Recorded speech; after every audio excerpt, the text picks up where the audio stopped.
Welcome back. Bulletin का आगाज करते हुए आपको बताएं कि खैबर पख्तूनख्वा में सिक्योरिटी फोर्सेस की 2 मुख्तलिफ कार्रवाइयों में 15 ख्वारिज हलाक हो गए, जबकि फायरिंग के तबादले में लेफ्टिनेंट समेत 3 जवानों ने जामे शहादत नोश कर लिया।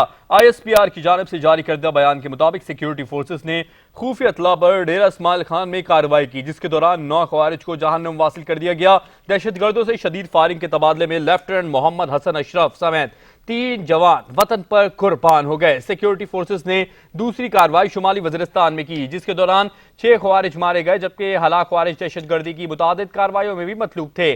ISPR का कहना था कि मारे गए दहशतगर्दों के कब्जे से असलहा और बारूदी मवाद भी बरामद किया गया और इलाके में ख्वारिज की मुमकिना मौजूदगी के पेश नजर सैनिटाइजेशन ऑपरेशन जारी है। ISPR का मजीद कहना था कि सिक्योरिटी फोर्सेस मुल्क से दहशतगर्दी खत्म करने के लिए पुरअज़्म हैं।